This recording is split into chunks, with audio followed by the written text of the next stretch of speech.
I can't get no call to action, but I try, and I try, and I try.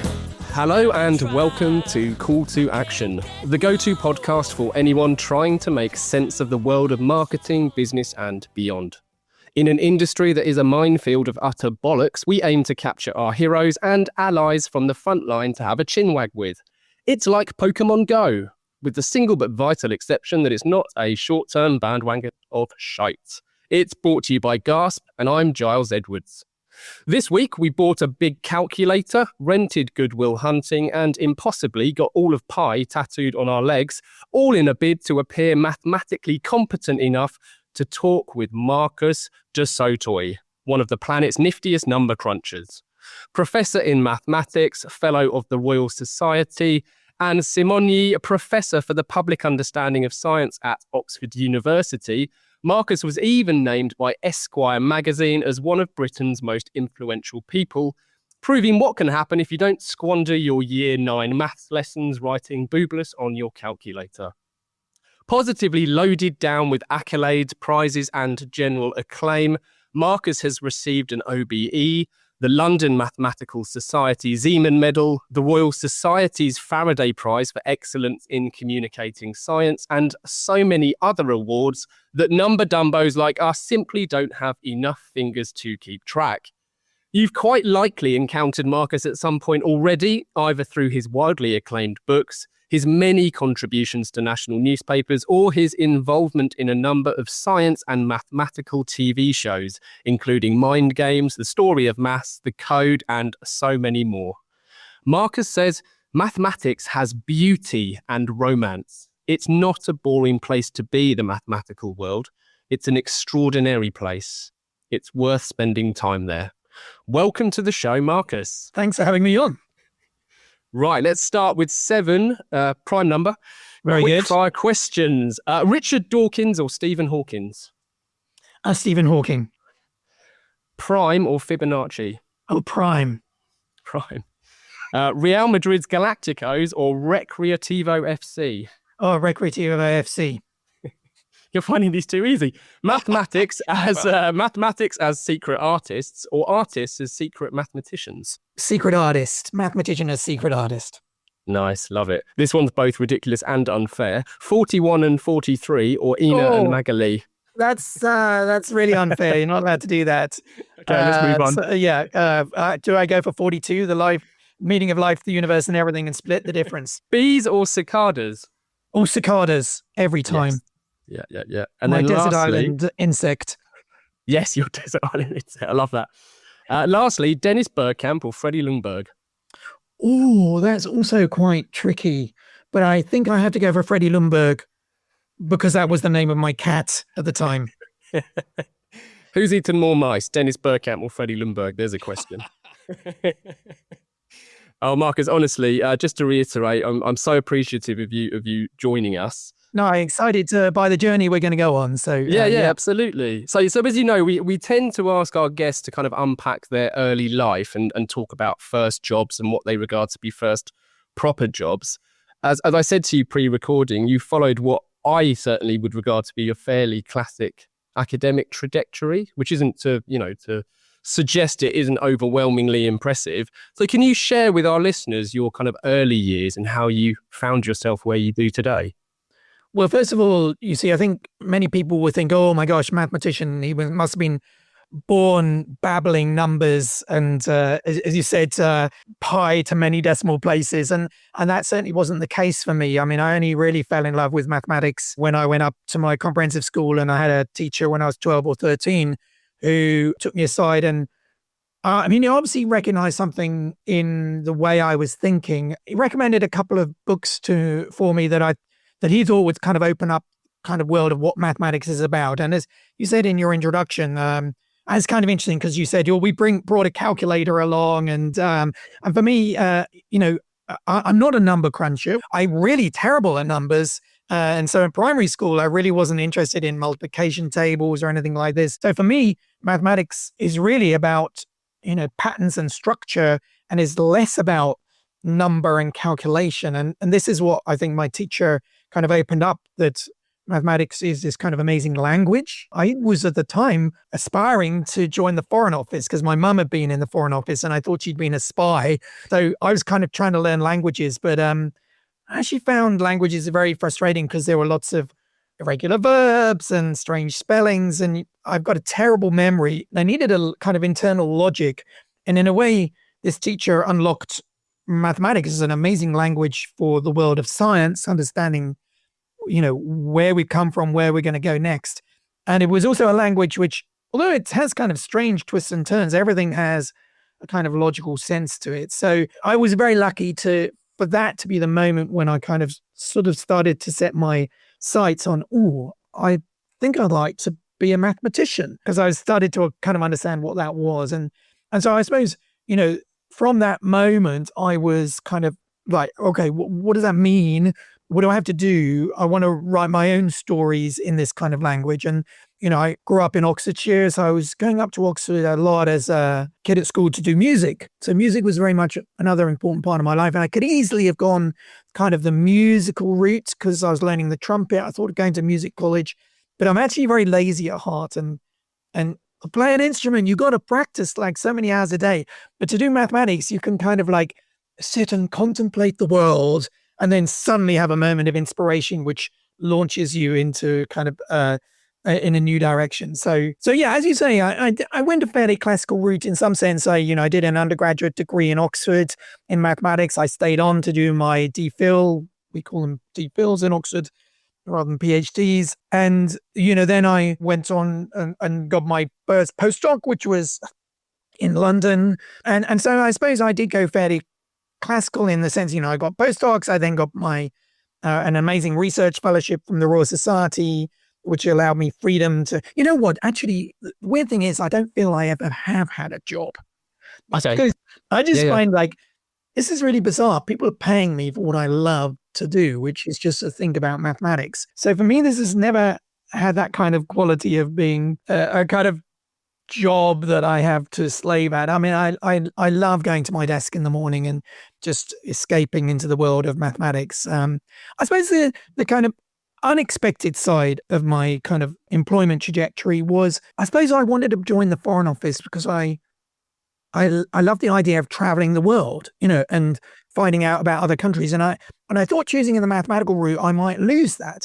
But actually I didn't at all, because mathematics is this universal language, which means that I can go and talk to people across the world and have a connection, and we can share our stories. So the amazing thing is that I found that mathematics has actually been a passport to traveling to Russia to talk to Russian mathematicians. I spent a year as a postdoc in Israel, which was very significant because I did some very important work there and also met my wife there. I think that's been quite an exciting side of my kind of that I've had employment in lots of interesting places around the world because of choosing to be a mathematician.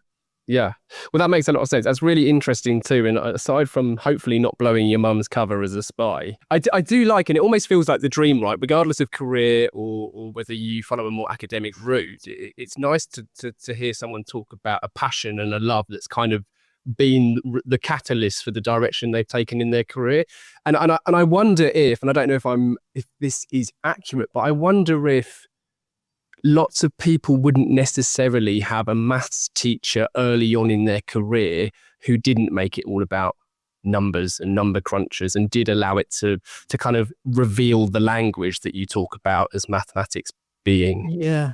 I mean, I was very lucky to have this maths teacher, Mr. Belson, dour Scot, quite terrifying. But, it's quite rare, unfortunately, to have maths teachers who have a maths degree, because mathematics opens up so many possibilities that if you have a maths degree, if you want to earn a lot of money, there's lots of ways to do that using your maths. But it is a very powerful language to have at your fingertips. And so I heard this terrible statistic that the degree that most maths teachers have in the UK is not even a science. Well, I suppose you might call it a science. It's physical education, because a lot of teachers who teach PE can't keep up with the kids after a while. And then the school says, well, we've got a lot of vacancies in maths. Could you teach maths? So I think, often you've got the blind leading the blind. And so I was very lucky to have this teacher who really got it and was able to communicate that to me. But I actually did a radio show with him. Like there's this Radio 4 show called Top of the Class, where you get to go and meet the teacher that inspired you on the journey that you went on. So I was quite intrigued, had he sort of tried, just inspiring loads and loads of kids by saying, look, here are some books you might find interesting.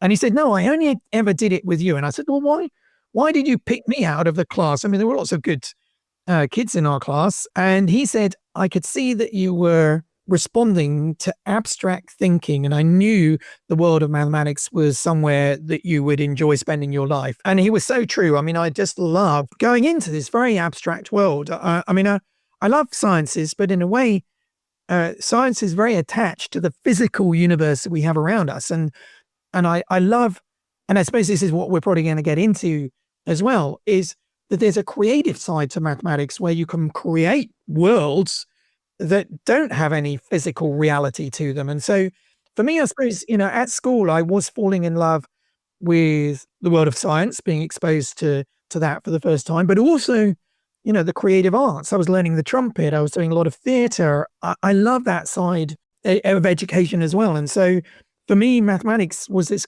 kind of amazing bridge between, there's something very creative about making worlds using the world language of mathematics, and yet also this being a very powerful language to understand our place in the universe. Well, so listeners of the show will know that I have this, I guess it's a human need or want to find a linear logic, if you will, from between someone's early years and where they end up. And you mentioned music being a direction that you could have taken. In your most recent book, Blueprints: How Mathematics Shapes Creativity, there is a quote, and I must admit I'd not heard this before, albeit I've subsequently found out it's a fairly well-known quote from Stravinsky, who said on the structure and harmony of music that mathematics swims seductively just below the surface. And it was such a lovely way of articulating that link between maths and what we would typically perceive to be mathematics, and language, which is what you've been alluding to. Yeah, I think that, so many people think that mathematics and the kind of creative arts are like chalk and cheese, that mathematics is about something very linear, logic, truth, unemotional, whilst, the arts is all about expressing your inner world and creativity. And actually, I love both. And the reason is that there's a huge connection between them. And the connection is kind of about pushing each of those kind of stereotypes towards each other. So for a start, mathematics for me has always been quite emotional. It's about storytelling. It's about, not just about truth. Some truths are very boring and not worth sharing. Some truths take you on as you try and understand them, they take you on an incredible narrative journey. And for me, that's a very important part of the mathematics I create. On the other side, as Stravinsky reveals, and what I've discovered in working with creative artists ever since I sort of came of age, as it were, I've understood that structure is hugely important to a creative artist. And, the other quote I like from Stravinsky is that he could only be creative under huge constraints, that if you just have a blank page or a blank stage or a blank stave, that it just kills creativity. This new book that I've written, Blueprints, is trying to reveal, well, partly the creativity in mathematics, but most importantly, to sort of break this myth that being a creative artist is somehow just sort of about emotionally splurging on a page or on the stage or on through your instrument, that actually a lot of creative artists are using structures, and those structures very often are at their heart mathematical. And this is one of the things if I was going to be giving a definition of what mathematics is, I think the study of structure is quite a good one. And that's why I think if anything is involving structure, it's probably something that will resonate for a mathematician. And so this is the exciting thing. I keep on working with a lot of musicians still, visual artists. I do a lot of work still with theatre companies, and just so fascinating seeing that things that they're interested in structurally, they may not recognize themselves as mathematics, but as they kind of explain the structure that has framed their creative ideas, I'll go, but that's something that I recognize. That's something that is part of my world. Yeah. What I found most interesting in Blueprints was how, and it's kind of a quandary I had whilst reading several of the case studies, is what came first, the structure or the kind of artistic expression? And I don't know if there can be an answer to that, can there?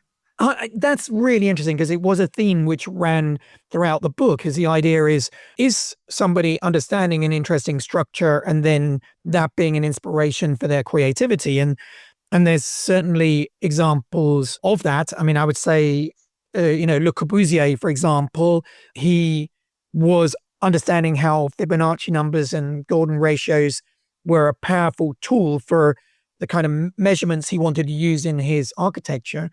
And yet you also find rather beautiful examples, and I think these are more exciting in a way, of a creative artist just discovering a kind of mathematical structure in their own right for their, they didn't know it was a piece of mathematics. I mean, for example, Jackson Pollock, his paintings are unique and very hard to replicate, despite the fact that people think you should be able to just splash a load of paint around and make a Pollock, because actually what he's recreating on the canvas is a geometric structure called a fractal. And this is a kind of structure which, as you zoom in on it, it doesn't simplify. It has kind of infinite complexity. And he had a painting style which he developed and didn't understand the physics and the science of it, but is actually responsible for creating this fractal structure on the canvas. So, here's Pollock being drawn to this interesting shapes on the canvas, which is in some sense him discovering fractals, and he didn't know anything about that. So I think what's interesting is looking at each of the case studies, and sometimes Bach, for example, I think is absolutely knowing what he's doing. He's understanding ideas of symmetry, of combinatorics, and he's loving playing the games very knowingly, whilst Messiaen, a French composer, is kind of discovering the power of prime numbers without really knowing what a prime number is to create an interesting effect in his music. And the interesting thing I found about, and I'm a kind of secret, I don't know, am I a secret mathematician? I can't claim to be a secret mathematician. I think crudely, we're all secret mathematicians. Okay, yeah, sure. We just don't know we are, perhaps. But I adored maths as a child, and there was something so satisfying. And I am talking mostly the number side. I don't know what it was about problem solving. And there's been a fairly healthy tension as I've moved into the creative world of advertising and marketing, where I feel like I am doing maths, but often there's more than one answer to the brief that I'm trying to solve, if that absolutely, I don't know, makes any sense. What I found interesting with when you talk about prime numbers, so a prime number, for anyone who's unfamiliar, and please correct me if I'm wrong, is a number that isn't divisible by a smaller number. And you talk about those being like the core, if you like, ingredients of, I suppose, the natural world. And what surprised me as I worked my way through Blueprints, and I must say I'm mindful of talking about Blueprints like it is the sum total of your work. I mean, it's a tiny fraction of the work that you've done, Marcus, but to me it felt significant how many examples there were, from music to archaeology to the arts, where everything did come back to this mathematical language. Yeah.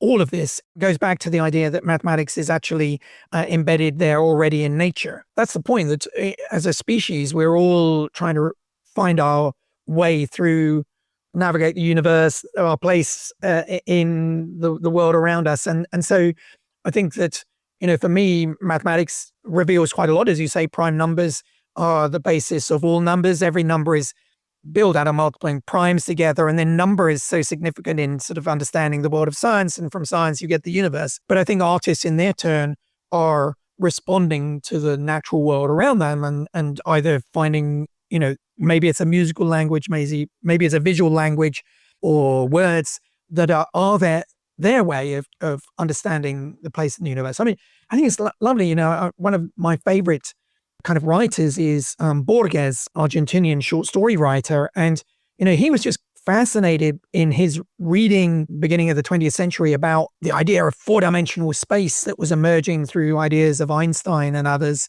But he didn't really understand the mathematical language to navigate that. So what does he do? He creates a language of storytelling and narrative, and creates in, for example, the Library of Babel, a library which, if you start to interpret it mathematically, the way he's built it, is an example of a four-dimensional bagel or torus. The library is actually the surface of this four-dimensional shape. And he uses his own language in order to try and create an understanding of something that he's been inspired by through his reading of popular science. Time, weather, and...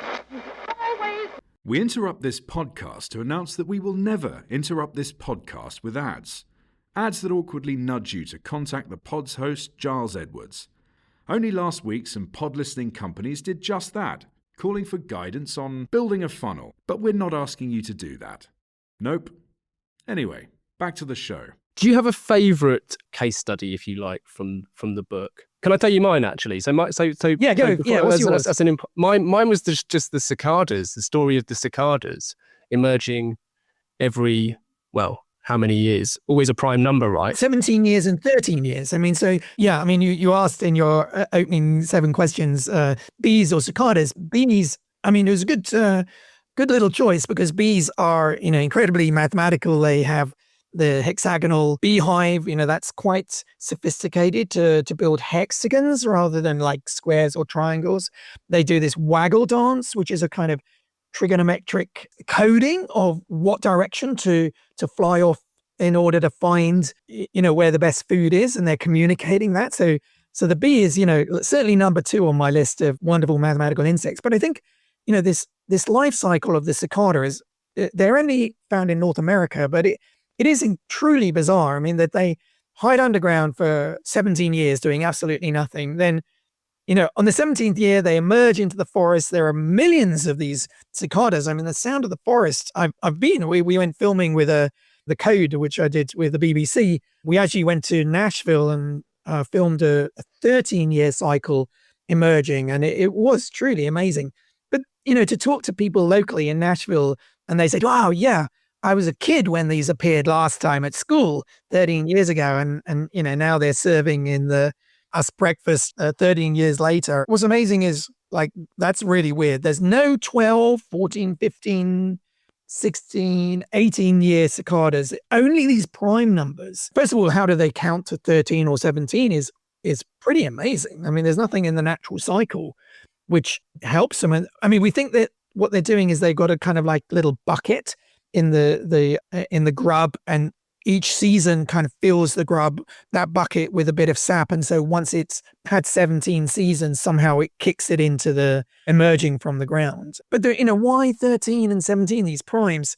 Well, our best theory is that we think that there was a predator that also used to appear periodically in the forest. And the beautiful thing about primes are that they allow you to kind of keep out of sync of things. Let's have a predator that appears every 6 years in the forest or something. Well, anything which is divisible by 3 is going to quickly get in sync with that. So a 9-year cicada is by year 18, you've got the predator and the cicada. But for example, a 7-year cicada, a prime number, won't meet the predator until the first number, which is divisible by 6 and 7, and that's 42. So this is what we think. The cicada is using prime number life cycle to kind of keep things out of sync. And I suppose you asked me about my favorite case study. I suppose mine would be Messiaen, a French composer who used the same idea of keeping things out of sync in a piece of music that he composed when he was a prisoner of war in Stalag 8A during the Second World War. And he wrote this amazing piece called the Quartet for the End of Time. And in the piano part, he uses the same trick. So he has like a rhythm sequence, which is 17 notes long, nice kind of syncopated rhythm. But he has a harmonic sequence. The chords are 29 chords. And these just get repeated. So rhythm sequence, 17 notes, just repeats the rhythm. 29 chords keep on getting repeated. But when you combine them, you never hear the same thing twice, because when the chords are starting again, the rhythm is completely different. And when the rhythm starts, you're in the middle of the chord sequence. So by using the primality of 17 and 29, Messiaen's kind of used the same trick of the cicadas and the predator, keeping them out of sync. And it just creates this extraordinary effect. When you listen to the piece of music, you can hear there's something repeating, but you cannot identify what it is, because the rhythm and the harmony are just doing two different things. And actually, it's only when I looked at the score that I actually understood what was going on in this piece. And I was very intrigued. Here's an example of, okay, did Messiaen know what he was doing? And so I asked a composer, George Benjamin, who's worked with Messiaen, how much maths did he know? Because in Messiaen's music, there's a lot of maths bubbling, as Stravinsky said, underneath the surface. So is he deliberately putting there? And it seems like Messiaen was intuitively drawn to the power of these numbers of 17 and 29. If he used 15 and 30, everything would have repeated too quickly. And it seems like he's almost rediscovered the primes through his desire for an aesthetic effect.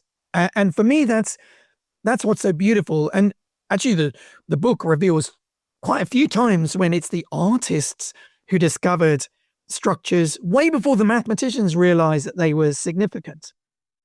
And I think in that example, and correct me if I'm wrong, that's where you talk about when you're in the audience, there's almost like a timelessness to the music, because the human ear is either maybe it's been trained to or expects to hear structure, whether it's verse, chorus, or some way of then structure allows you to experience time in a way that we're more familiar with. Yeah, I think you're absolutely right. I mean, what is time is one of those big questions that actually I tried to tackle in a previous book called What We Cannot Know, because time is quite mysterious. And actually, you need something repeating in order to have a sense of time, whether it's the sun coming up or the cycle of the year or something just, your heart beating. And without something repeating, time almost doesn't exist. So I like the idea that, it's called the Quartet for the End of Time, and I'm not sure whether Messiaen really meant this, because it was clearly an apocryphal moment, Second World War having broken out and everything like this. But that effect of creating two things which independently repeat, but if you put them together, you never hear it repeat in the piece, because, it takes, you've got to hear like 17 times 29 chords, and that the piece is over before that happens. So you never hear it genuinely repeat. And so is time somehow disappearing because you haven't got that repetition? I've got to share the other one, which kind of blew my mind in part about primes. My other favorite case study is primes in Shakespeare.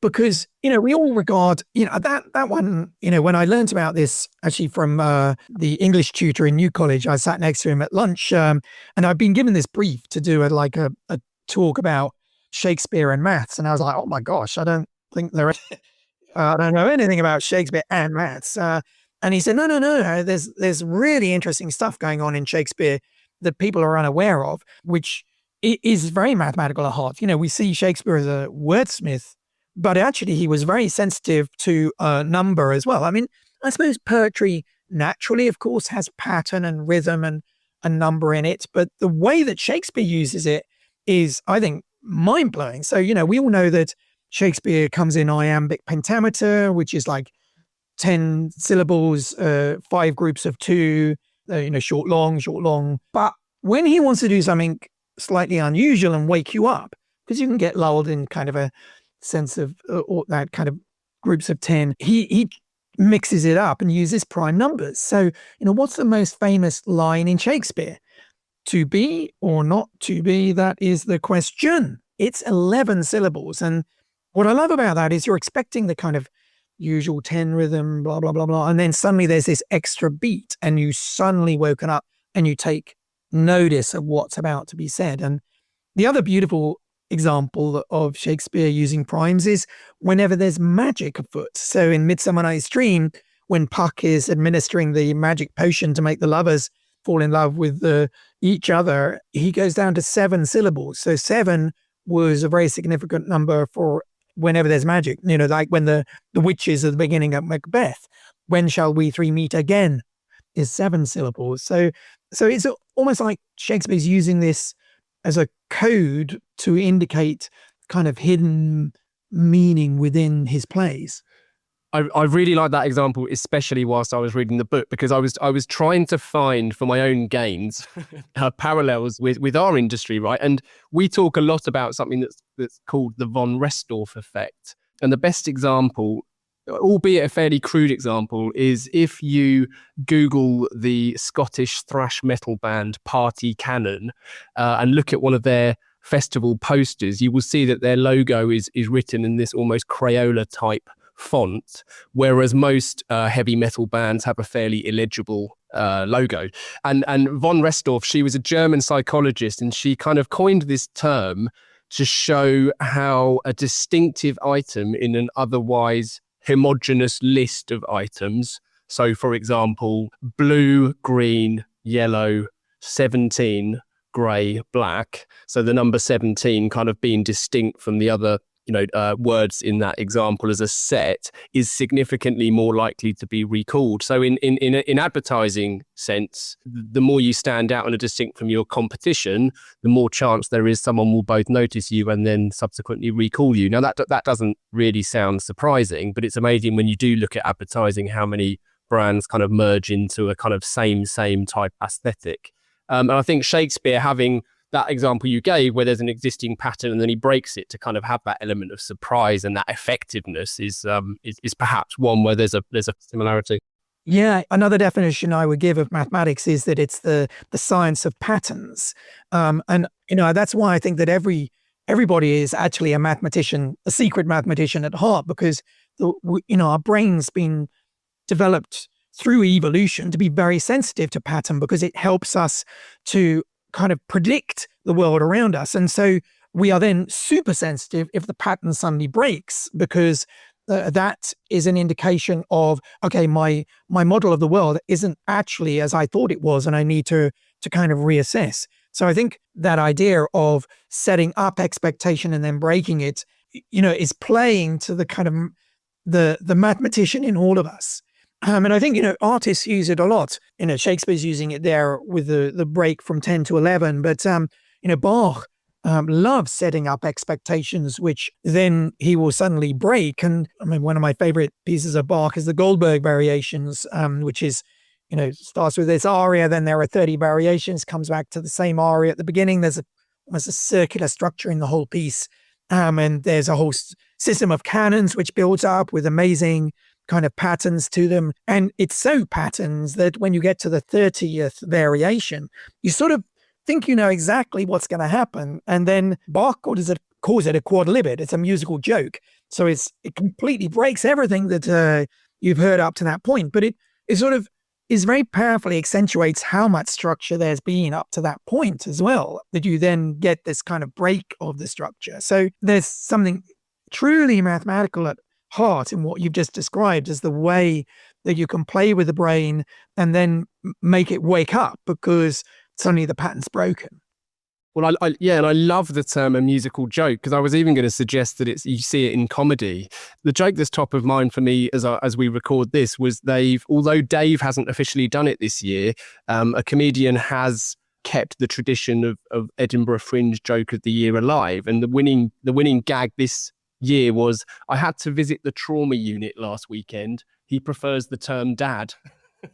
So there's kind of, you think you think you understand, you think you know where it's going, and then it breaks your expectations. So you kind of see it everywhere, right? Yeah, and I think it's very interesting because you mentioned some of the TV projects that I've been involved in. One of the ones I did recently was with Dave and Dara O'Brien. And we basically, Dara O'Brien is somebody who science at university, so he's quite mathematically literate. And so we actually created this show where, I would set mathematical puzzles and he would try and solve them in a mathematical way. And then he would bring his comedian mates on and they would try to do it in kind of like the dumb, stupid way. But actually that didn't work, because what comedians are incredibly good at is thinking outside the box, because they get given, what would you expect to hear? But then I'm going to give you something that's rather unexpected as a response.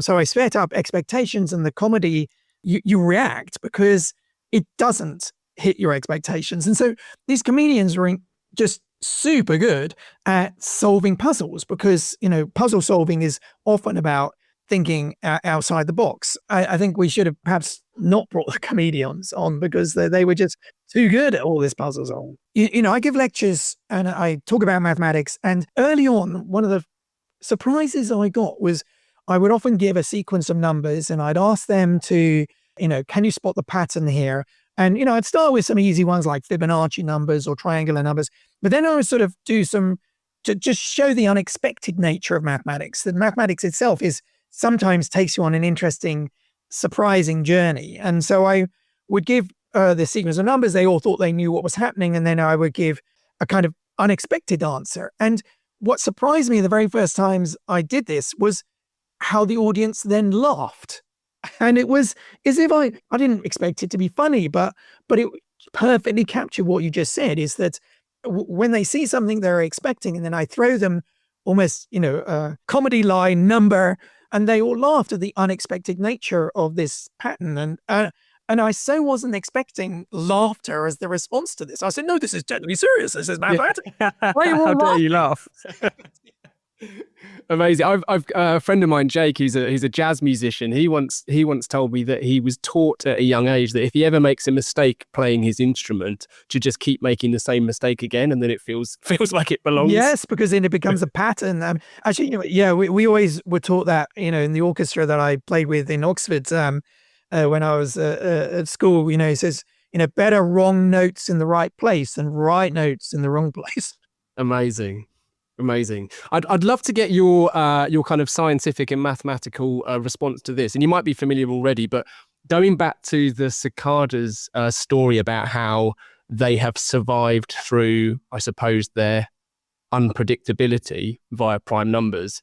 Bees, and this was shared by a former guest, Rory Sutherland, who's been on the show a couple of times.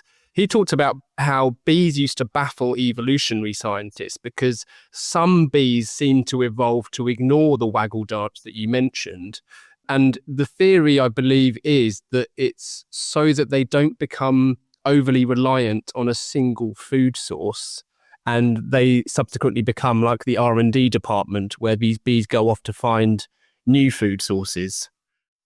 Oh, that's so interesting, because one of the experiments that I filmed at one stage was there's a big mathematical challenge called the traveling salesman problem. And this is, it's a salesperson who has to go and visit, 10 cities, and they have to try and find the shortest path to visit all of those 10 cities and come back to the beginning again. And what we would love is there a mathematical formula that would find that shortest path for you without having to do trial and error? And we think actually that there doesn't seem to be a clever algorithm.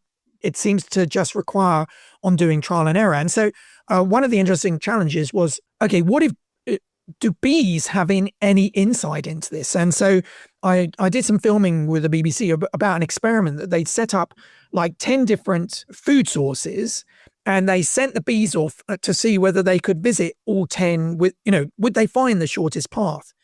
And they didn't to start with, but one of the best ways to do this is to start your journey. And I suppose this is quite good model for solving any problem. Get just an example of trying to solve it down, and then start to perturb that example a little bit. Just try a few different things. And it was that kind of perturbations of, your first go at it, which meant that actually the bees, they may not necessarily have found the shortest path, but by those perturbations, they found, something which was pretty close to the shortest path. So I think there is something to be said for, if you've got a solution, which is like maybe the waggle dance telling you where to go. I mean, it's almost like the wisdom of the crowd. You want to use the fact that you've got many bees in your hive, and to use some of those to just try some variations, which then, if they actually take hold, I mean, I think this is how, for example, ants, how do ants find food? They'll very often just all go off randomly. Once they've found a food source, they will come back along the path that they went along, and, you'll gradually build up sort of pheromone path, which is strengthened every time because the ant is coming back and forth along those. And so this is how often animals will solve kind of puzzles of mazes. For example, there's a slime mold which seems to be able to solve mazes, and it's doing it by a kind of trial and error mode, and that is often quite powerful for nature. Nature can often kind of waste resources in doing sort of trial and error kind of approach to solving a problem. And I think that's why mathematics doesn't do that. Mathematics tries to actually say, okay, you could use trial and error, but that could take us a long time. And we haven't got time to do that. I haven't got time to trial and error building a load of bridges across this ravine and see which ones work. I want to do some mathematics to be able to actually prove which one is going to succeed. So I think that whilst nature can sometimes find solutions in perhaps an inefficient way by sacrificing the bees that never found the food source, it can actually, we can perhaps shortcut that kind of process. I haven't probably even scratched the surface of what I wanted to talk to you about blueprints, but I need to be respectful of your time. So I think, given I have a few listener questions, I'm going to move there now, Marcus. So asking the general public for their opinion, be it on Brexit or boat names, is notoriously fraught with danger. But we have two. I'm going to try and sneak two in. Brian asks, what can scientists learn from marketing and advertising people and vice versa? A lot, actually, because scientists and mathematicians, we are storytellers. And what we're trying to do is to come up with a robust story that helps us to understand how the universe works. But quite often, what we're not good at is telling the story in a way that will communicate to somebody who hasn't heard the story for the first time or doesn't get the way that I'm thinking. So I think that one of the things that is really important for a scientist is empathy, is understanding the mind of the other, especially understanding the mind of somebody who perhaps doesn't have the technical language that I've kind of been trained with, grown up with. So I think, certainly, part of my day job is trying to communicate science to the public in a way that they can appreciate, its power, its potency, its, the effect it might have on the world around us, so they can be empowered to make decisions politically about whether they want GM crops or what to do about climate change. So I think that one of the things we can really learn from kind of your world is how to tell a story, how to communicate in perhaps just 3 minutes that I have on the Today program to capture the mind of the listener and really maybe inspire them to go on to find out more or to change the way that they think. And that's something I think we need to, especially I suppose today when there's so much kind of challenge to scientific ways of thinking, we need to use the power of a story, perhaps above the power of data, in order to try and communicate our message. Yeah, that's a brilliant. I wasn't expecting that. That's a brilliant answer. Thank you very much. You're very welcome. We've got a more spiritual, potentially spiritual direction in this one. So Phil asks, is sacred geometry maths dressed as mysticism, or mysticism wearing a maths costume? Yeah, I think actually a bit of both, actually. It's this sacred geometry it's such a kind of strange term, but yeah, I think at its heart, it has some credence to it, because what it's kind of getting at is this idea that we talked a bit about earlier on in our conversation, which is that mathematics is kind of embedded in the way the universe works. So if you're trying to understand how the universe works, time and again, we seem to find kind of geometric structures there that are things that we can then kind of call sacred geometry, maybe. So, the idea of the power of the pentagon coming up in different places. You said it, a bit more of a spiritual question. And I think that's one of the reasons that I kind of love the world that I, spend my time exploring, is that, I think that mathematics is not a human creation. It's something which actually didn't need any moment of creation. It is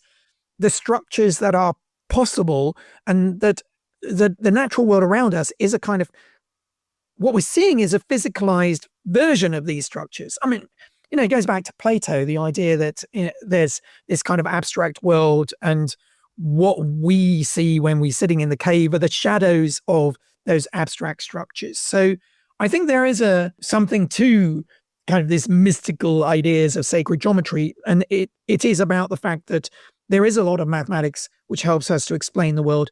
Fundamental particles, for example, when we started discovering more and more things beyond the electron and proton and neutron, and it would just look like a weird menagerie of kind of something more like butterflies in biology. But then suddenly we understood, these are all kind of facets on some strange high-dimensional symmetrical shape. And suddenly everything kind of made sense, and it helped us to predict new particles. The Higgs boson was discovered because of the kind of patterns of mathematics.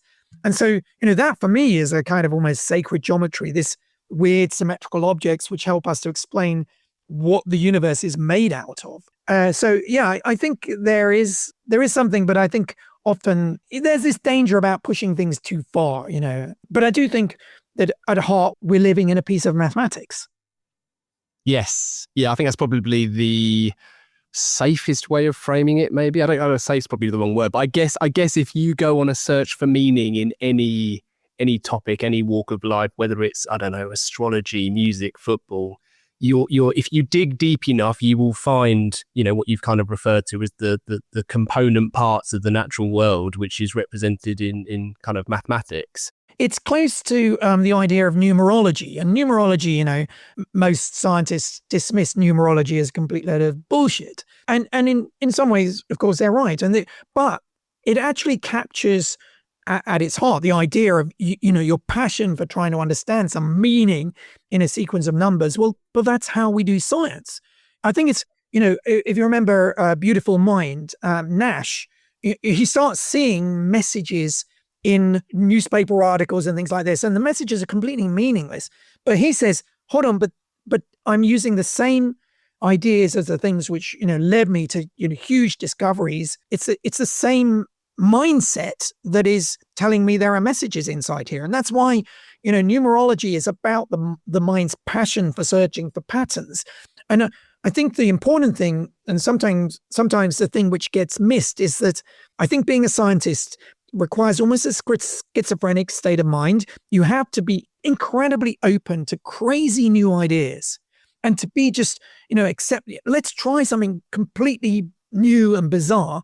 But you need to counter that once you think oh my gosh, I think I've discovered patterns in pi that will help me, like crack the stock market. I mean, if you've seen Darren Aronofsky's very first film, Pi, that's what the mathematician in the film thinks he's discovered. And it's complete bullshit, because we now think that pi has any pattern you want to find in there. So you need to combine this incredibly open, creative, wild mindset with, a discriminating, critical, questioning everything, doubting everything. And it's the combination of those two which leads you to, I think, making genuine new discoveries and not being just bamboozled by what you think is kind of some weird new pattern. And I think what I find is a lot of people write to me with crazy new discoveries, and I feel that they're missing that. Okay, but you need now to just question, well, how on earth could this be true? Why would that be like it is? And so I think there's a lot of evidence in neuroscience that the brain has these two sides to it, which is a kind of creative, bubbling side and a discriminator side. And one of the other books that I wrote is about AI and creativity. And I think one of the most exciting projects I saw in there was an algorithm which called a GAN, Generative Adversarial Network, which tries to capture in a kind of two algorithms. One is creative and bubbly, and the other one is a discriminator, which says, no, that's too much like something I've seen already, or no, that isn't even something you would call music or art. And by the two playing together, it captures something that we believe is very much part of how the brain is creative. It bubbles and then it judges. Yeah, perfect. That's spot on. I like the way of thinking about it that way. It bubbles. It's going back to Shakespeare. I will let you go very shortly, Marcus, but I'm going to try and squeeze in our four pertinent posers. Starting with what advice would you give to your younger self? There will be this thing called spell check. So don't worry about the fact that you cannot spell for toffee. Fantastic.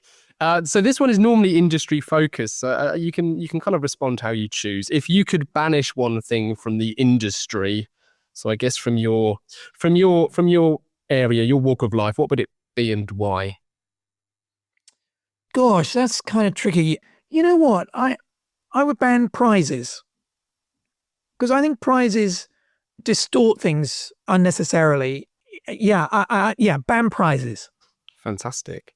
We're going to link, obviously, in this listing, we will link to blueprints. We will link to your previous books too, and we would urge everyone to check them out. They are absolutely fantastic. If you even vaguely enjoyed this conversation, you will enjoy the books immensely more because I'm not involved in them. So it's pure Marcus. Are there any other books that you would recommend to our listeners, Marcus? Yeah, I think I'd recommend the book that my maths teacher, my comprehensive school, gave me, which it's called A Mathematician's Apology, and it's by Cambridge mathematician, early 20th century. It's not about mathematics, but about what it means to be a mathematician. And it was there that I read the idea that maths is much more a creative subject than a kind of useful science. It describes a mathematician being like a painter or a poet, that we're all interested in kind of searching for patterns. So it's a book that inspired me to really understand what it means to be a mathematician. So it's not a very long book, but it's a beautiful description of, I think, what it means to be me. Fantastic. That's amazing. And episode 169 or 170, I believe we are. That book has not come up before, so that is a rare treat these days. And then number 4 is we always dedicate every episode to someone, and we bestow or hospital pass that honour, depending on your view, to our guest, who has to give the reason why. So would you dedicate this episode? Yes. I mean, I would dedicate it to Mr. Baleson, my maths teacher. I mean, I've celebrated the thing that he did, which transformed my life many times. Unfortunately, he died a couple of years ago, but it would be wonderful just to remember him once again, and just to remember every teacher that has inspired a journey through life because of something they did with a student at school. I mean, I think every scientist probably has a teacher like Mr. Baleson, but yeah, I'd love to dedicate it to his memory. Absolutely. Well, this episode is very, very proudly dedicated to Mr. Baleson. Fantastic. So as a final call to action, as I mentioned, so check out the listing. We will include every link we can find, Marcus, and I have a feeling there's going to be dozens and dozens. We'll of course include all of your books. We'll link to the TV show you did with Dara. How else can our listeners get more Marcus? Yeah, it's, we're in a strange time of social media kind of going in lots of different directions. There was a very big community of science communicators on, as it was then, Twitter, which is kind of blown apart, which is a real shame. Many of us are now on Blue Sky. I do postings on Instagram. So those are 2 places you can kind of find out, things that are going on, talks that I might be giving, which are, obviously got quite a lot of interesting talks coming up still about blueprints. And also I've got a website, which is simonyi.ox.ac.uk. So we can put a link to that. And that is generally somewhere where I try and curate all the things that I do, which are, still a lot of music. I've just written a play that hopefully I'm going to take on tour in the UK about mathematics and free will. Yeah, to find out about those things, that website is also quite a good resource. Fantastic. We will include a link to the website. Can people still find you on Hackney Marshes? My wife got so tired of me picking me up at A&E. I've got a bus wrist from a Turkish striker landing on the top of me. My head was split open by a header with another striker. So I've had to retire my Recreativo FC shirt, I'm afraid. Oh, what a shame. What a shame. I think that time comes to us all. So, I know. Yeah, I'm kind of intrigued by this new thing, which is walking football, which is perhaps safer. I don't know. Yeah. Give it a go. Let me know how you get on. Well, listen, Marcus, thank you so much for joining us. I've enjoyed this even more than I knew I would. Great. Yeah, me too. It was a lot of fun. And finally, thank you to everyone listening. If you've enjoyed this episode, please do share and review the podcast. Keep your questions and guest requests coming in. To get in touch, it's easy to find Gasp online or email the mouthful that is call to action at gasp.agency.